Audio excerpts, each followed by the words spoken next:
L'argomento di oggi, Ouverture.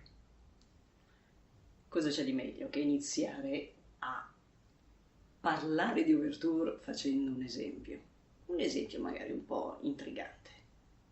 Ah oui.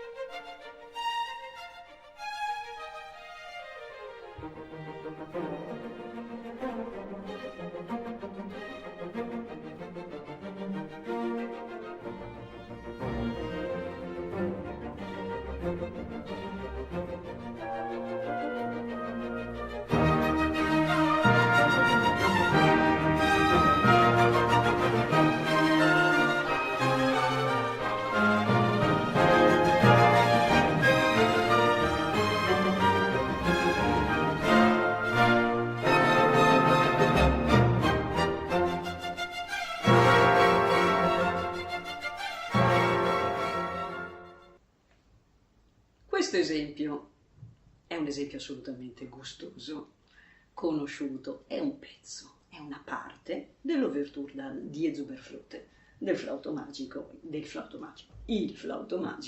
di Wolfgang Amadeus Mozart.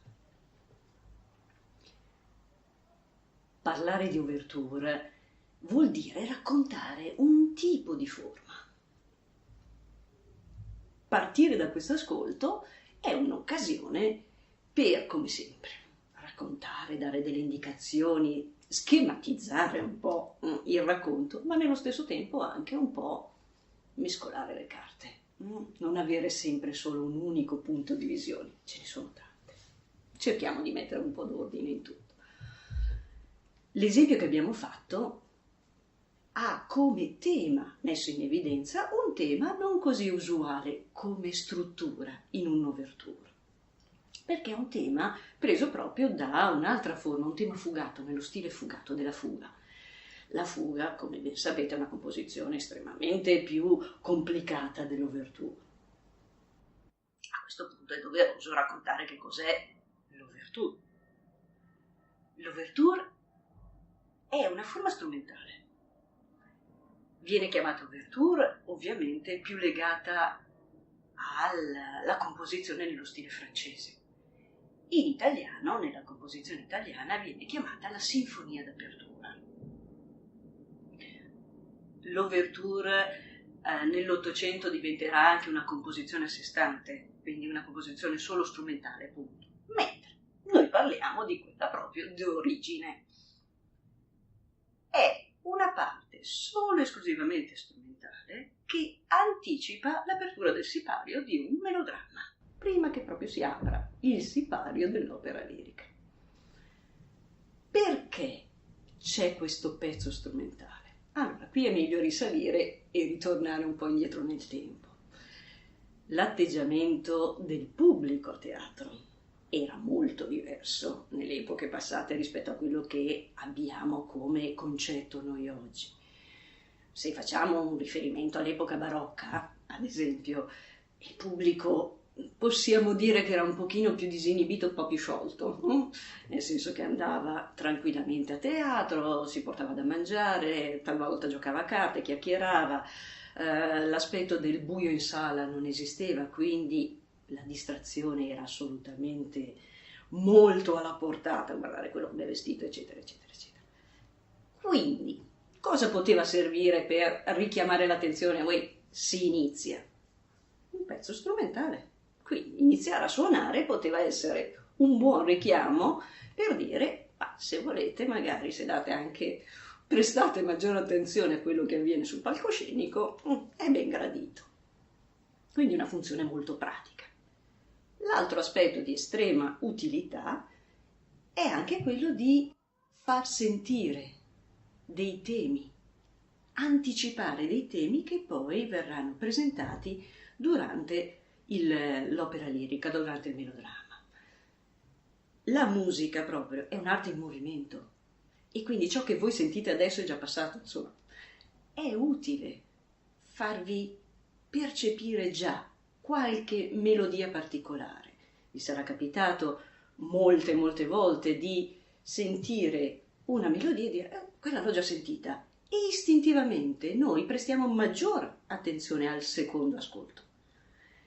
E quindi far sentire, anticipare all'interno di questa composizione qualche tema può essere assolutamente utile. Prima di iniziare proprio con altri esempi, questo video sarà molto ricco di esempi sonori, è opportuno fare un leggero distinguo anche nelle due forme che ho detto, perlomeno nei due termini, ouverture o sinfonia d'apertura. Come vi ho detto, ouverture stile francese, sinfonia d'apertura stile italiano. Anche proprio la composizione è leggermente diversa. La composizione, l'ouverture, ha generalmente due parti, un breve adagio iniziale e poi un allegro, è sempre una composizione breve dal punto di vista del tempo, e però finisce con questo allegro un po' più corposo. Nella sinfonia d'apertura, nello stile italiano, spesso c'era la suddivisione in tre parti, allegro, adagio, allegro, però per correttezza si utilizza molto spesso indifferentemente i due termini e non ci si scompone più di tanto se poi effettivamente è una sinfonia piuttosto che un'ouverture. Insomma, si utilizzano come sinonimi, sia l'ouverture che la sinfonia. Quindi torniamo alla nostra carrellata di conoscenza. Temi, abbiamo detto, anticipare dei temi. Utile, molto utile. Ad esempio, facciamo subito un esempio, brevissimo. Manteniamoci su Mozart. Don Giovanni. L'inizio dell'ouverture del Don Giovanni è questo.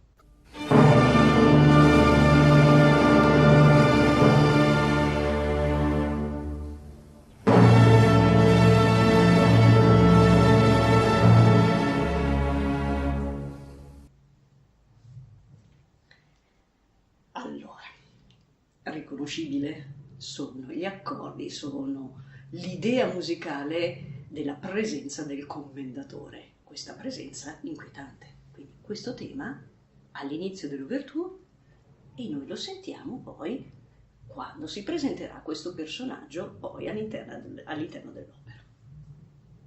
Cambiamo compositore, andiamo a Donizetti, Gaetano Donizetti. Prendiamo un'opera conosciuta sicuramente, il Don Pasquale, che è un'opera di stile italiano, e all'interno proprio di quella che è l'ouverture, la sinfonia d'apertura, se vogliamo usarli tutti e due così teniamo buono per tutti, abbiamo un tema che adesso vi faccio sentire.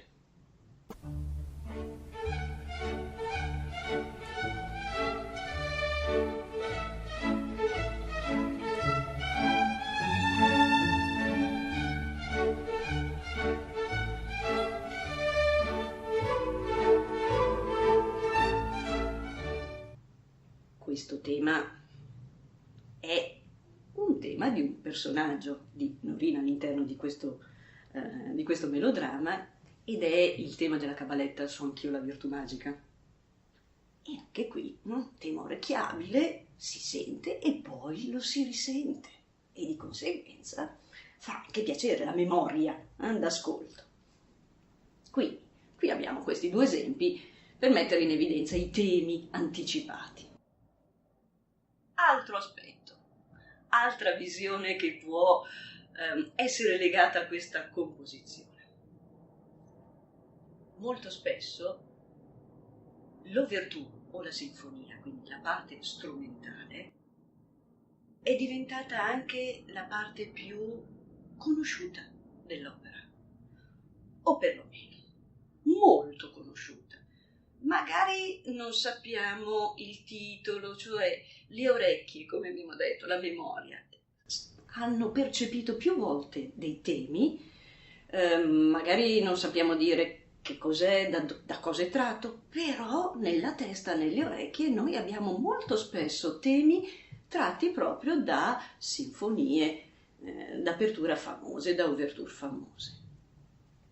Ad esempio, se voi prendete il Nabucco di Giuseppe Verdi, opera conosciuta, e non sto dicendo che non è conosciuta, però se chiedete, se fate un sondaggio, quale pezzo del Nabucco conoscete, direi che la quasi totalità delle persone che vi rispondono vi dirà il coro va pensiero, e questo è ovvio. Se chiedete, ma conoscete le melodie all'interno, prese, sentite all'interno della sinfonia d'apertura? Generalmente vi dico di no. Ecco, invece le conosciamo, e cosa è meglio che ascoltarle? Allora vi ho messo insieme proprio, unito, il primo tema e il secondo tema, perché sono tutti e due conosciuti. Il primo brevissimo, il secondo ve lo tengo per qualche secondo, come vedete non è che vi do gli assaggi di queste sinfonie, poi la curiosità ve la soddisfate magari andandoli a cercare per intero, che è sicuramente gustoso. Allora, ascoltate, primo tema.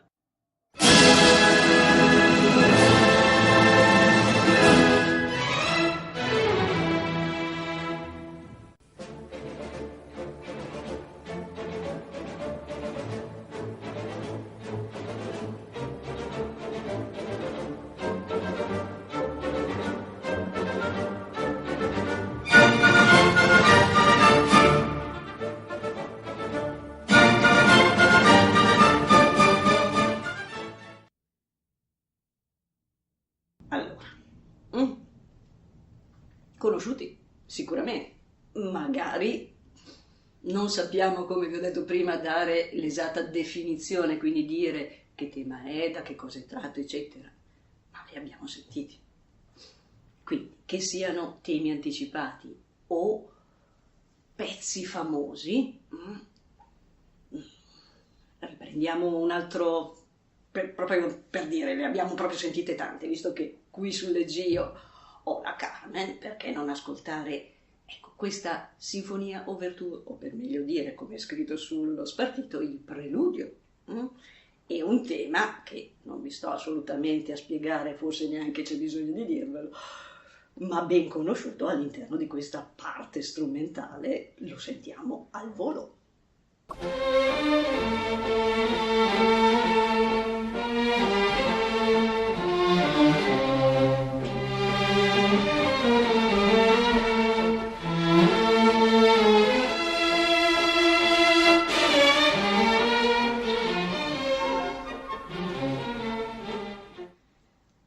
Allora, direi che abbiamo fatto un'abbondanza di ascolti, ma così come ho iniziato, con uno stile un po' fuori dagli schemi, con Mozart, se vi ricordate, con il tema del flauto magico, finiamo, come sempre, un po' mescolando le carte, non tenendo proprio tutto così rigorosamente incasellato.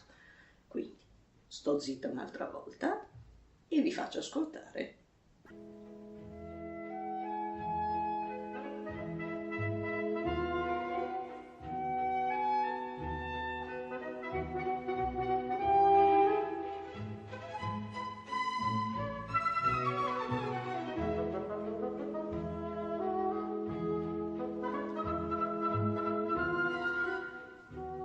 Allora, qui il concetto del famoso era ovvio, insomma, non parlare di Rossini quando si parla di ouverture, di sinfonie, è impossibile.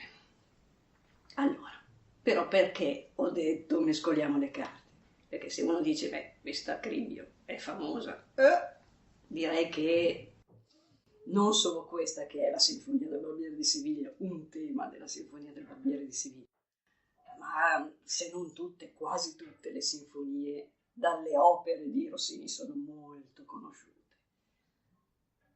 La particolarità in questo caso è nel discorso del, quando vi ho detto i temi, anticipare i temi. Ecco, per questa ouverture qui il discorso si fa un po' diverso, molti di voi lo sapranno già, ma questo possiamo dire proprio è un riciclo.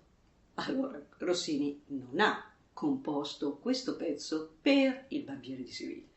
Lui l'aveva già composto precedentemente per un'altra sua opera, Aureliano in Palmira, poi successivamente abbinata anche a Elisabetta Regina d'Inghilterra, e poi presa e appiccicata al Barbiere di Siviglia. Allora qui qualcuno può dire, ma qui i temi? Allora tutto il discorso legato a anticipare. Allora sapete, nella storia si dice che Rossini fosse un pigro, probabilmente è anche vero perché queste cose non è che nascono dal nulla. Sicuramente il suo grosso impegno era nella composizione vocale. La parte strumentale probabilmente non era il suo primo pensiero. Ma perché comunque sta bene? Perché lo stile di Rossini è uno stile assolutamente riconoscibile, ha delle firme, delle impronte, ricordatevi il crescendo rossiniano già citato abbondantemente, che lo fanno rendere sempre fresco. E quindi, anche se presa da un'altra composizione, è perfetta e guarda caso strafamosa e non dà assolutamente fastidio. Alla prossima!